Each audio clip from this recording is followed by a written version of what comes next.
Natalie here for a cherry on top today, and I am using the new Heidi Swapp Old School collection, which I adore. Of course, I adore everything that Heidi makes, but this one is like vintage, soft, like that looks like a t-shirt, like an old t-shirt, and I just love it. So I'm using that sticker book, and those little chevrons kind of inspired this page.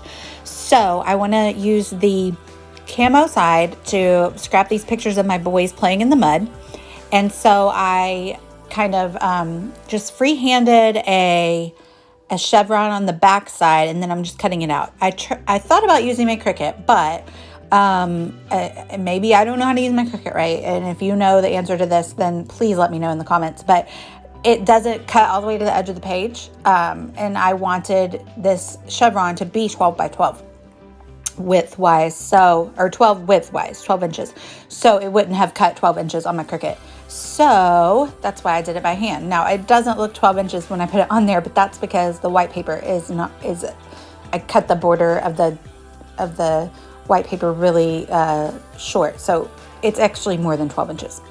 Anyway, so I'm trying to figure out how I'm gonna do the layout. And my plan is to do some pink mixed media chevrons at the top and the bottom, and I play around with putting both those photos on, but I end up only doing one, and I'll just do a double page basically and put the other photo on the other page. So I'm using my white gel pen to just kind of let myself know where the line is.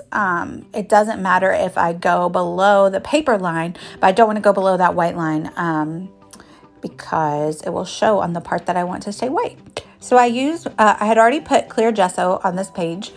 It's textured cardstock, basil, and I'm using my Distress Oxides and Tattered Rose to add pink color. So there is that like dusty pink color in Heidi's collection. So that's how I got the inspiration to use this color. Plus, everybody and their mom is using Distress Oxides lately. Missy's all about them. Vicky Booten's all about them. So I've been playing along with them and really enjoying using those. So I smeared it on and softened it up with the watercolor brush, and now I'm just kind of letting it flow around. But then, I got to add my own twist to it. So I'm going to go in with some powdered ink, pigment inks, and I'm going to sprinkle them on top. And that's going to change the dusty pink to a brighter color. But the ink crystals, some of them are brown, which I like because that goes with this collection really well. So I'm smearing them and getting them in the grooves of the textured cardstock with my scraper tool, and then I'm going to roll over it with some paper towels to soften it up. Now make sure you stay tuned here to see a giant accident with some gold color shine. A tragedy struck, but we saved it. So I'm just softening up a few of those pixels, but I like how it keeps the ink droplets separate if you don't mix them too much with the brush, or the pixel keeps it pixelized. So now I'm going to do the same on the bottom. And what I'm doing here is I'm going to tape it off with the washi tape. Now, this isn't painter's tape. It is going to leak through the washi tape. If you use washi tape and watercolors, it's going to leak through. I just needed kind of a line. I was going to soften it up around the edges anyway, so it doesn't matter to me that it's going to leak through as long as it's not like a ton. But please know that you have to use painter's tape if you don't want it to leak through. If you want the straight, really crisp line, you need to use painter's tape. I'm sure there might be other type of tape, but anyway, I just use washi tape because I'm going to soften up the edges anyway, so I don't mind if it leaks through a little bit. And you'll see when I take it off, it does leak through a little bit. So I'm doing the same technique here. I spread the Distress Oxide on there, swirling it around, and remember that the camo paper is at the top of that paper, so that's why I'm leaving white space. So I sprinkle more pigments on there. And for some reason, and I had gesso in that spot because I looked in the back and it wasn't leaking through, but that spot just was not letting me blend properly. Maybe I didn't have gesso on that spot. Maybe I missed a spot. I'm not really sure. But you'll see me work with that one bright pink spot, and it doesn't matter at the end. It's fine. But I'm working with my wipe. I'm trying to get it up because it's a little brighter there than I want it to be. But that's okay. I like the way that it ends up looking, so we went with it. Yep, so I'm loving this page. I like to mix my paper started coming up with the washi tape, so I had to be really careful pulling it off. So you'll see here where it does leak under the washi tape a little bit. So do not use that if you want a crisp line. So we got it off without tearing the paper. And I'm liking how, you know, combine the pink with the camo and my boy page to kind of just soften it up and make it, I don't know, my style, like not all thematic. We went up to, my parents were camping and we just went to the campground for a day, and the boys took their four-wheelers, and then we had a rain shower, and then they decided that it was time for some mudding, and he was spreading mud on his face. He was having a good time. So this is the ephemera for the old school collection. So I'm just going to pull out a bunch of pieces that I think I might use. I use some of them. I don't use some of them. I'm liking the color, the ones that have the pink. That frame is from Boys Rule, I think is the name of the collection, from Cocoa Vanilla Studio, and I do use some pieces from that. It's an older collection, but a cherry on top just started carrying Cocoa Vanilla, which is super exciting. I'm really pumped about that. So you'll see a little bit of that shown on this layout too. What are we doing here? Oh, I'm cutting off that excess white. So basically the branding strip is smaller, and so you could have a larger than 12 by 12 paper if you're using this Basil cardstock. So off camera, I sewed the chevrons down, and I also did some sewing on a few of the pieces of ephemera. And I'm roughing up the edges. I do want it really rustic. I'm not inking up the edges though, because I like that they show white. It mimics the white that I'm using in the middle of the page. So I like added in that pink color in the ephemera. I like the black pops, and I like the adding in the yellow color, the mustard color. So I was gonna just use the ephemera as the title, and then I'm like, no, I need a title. So Muddy Amok is my title. I did have to ask Siri on my watch how to spell amok. And I didn't have any more A's in that pack, so I'm using an upside down V, and I'm cool with that. So now I'm going through the die cut ephemera from the Boys Rule collection from Cocoa Vanilla Studio, and I'm pulling out a lot of the black pieces. I also have a sticker sheet from that collection that I will be using. But there's like the wood grain that mimics the wood grain frame, and it goes well with the mustard. What are we doing here?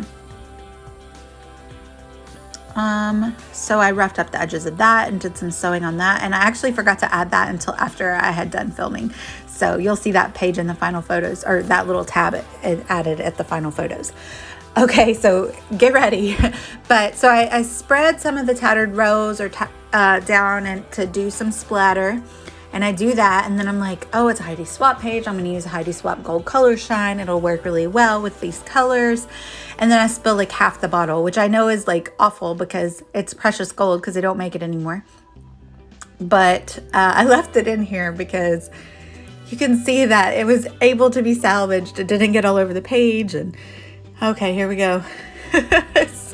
Scream, no. Oh no. But that's okay. I got it up in time, y'all. Yeah, so we salvaged that. So now I also sewed around that little wooden frame from Cocoa Vanilla just to mimic the sewn chevrons. And I put that pretty straight, and then I'm going to put my photo crooked, and I did pop up my photo on some foam. And now we're going to add the title because I did put gesso on the page. We're going to use the Nuvo adhesive to glue everything down. And then we're just going to sprinkle all the ephemera around. We do a lot of embellishing on this layout. I tied a little piece of black twine to that tag. It's a vellum tag. I looked everywhere for this. I have a tiny attacher, but I'm out of staples, and I know I have more, but I can't find them anywhere. So I did end up having to glue down that yeah piece, which I didn't want to do, but actually you're not able to see the glue through the because I only used a couple dots, so that worked out well for me, and I'm gonna have to order me some more tiny attacher staples. So then I'm like, wait, the whole idea of this page was inspired by the sticker book. I need to look in the sticker book. And I found that perfect sticker in the Heidi Swap old school sticker book. So I add that because he just went for it. He was spreading mud on his face, on his brother's face, like he was like Rafiki and Lion King or something. And so all those pieces from the Boys Rule collection are so fun.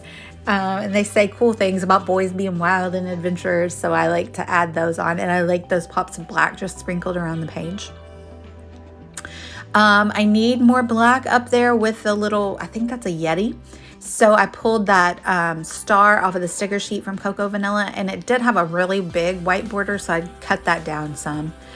And then I'm like, it needs more. Well, of course it does. I'm not following my rule of 3 and putting a cluster of 3 or 5 things, the odd number rule. So I will go in later and add some chevrons to make it 3 things.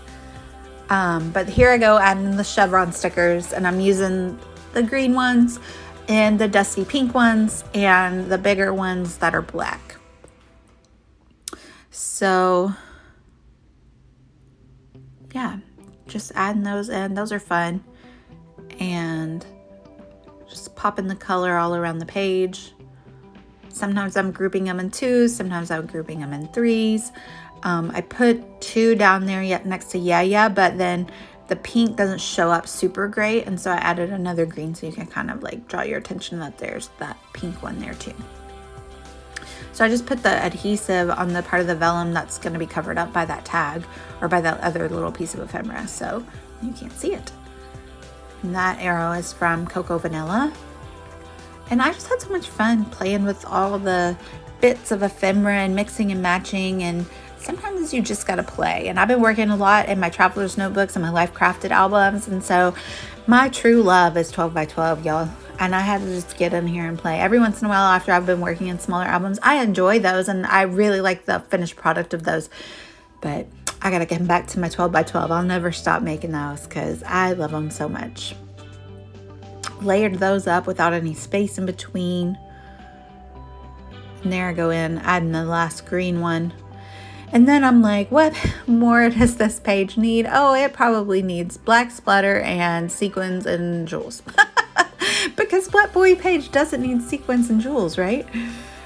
So I go in and I add some gold little flat-backed rhinestones, which a Cherry on Top has these gorgeous ones from Pink Fresh Studio that I want to get my hands on. A whole collection of them, all different colors.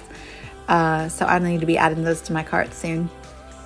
And then I also have these awesome olive green sequins in my stash that match like the camo. So I add those in as well. So I'm going to stop yapping and let you finish watching. And then at the end, I'll have all of the close-ups down there. So please give me a like and a follow. I'll also post my affiliate link if you need to pick up any of your own old school collection, or if you want to try out one of the new Cocoa Vanilla new pieces from the store. I'll have my affiliate link down below. Please use that. I would really appreciate it. And please like and subscribe. I thank you guys for watching, and y'all have a great weekend. Bye.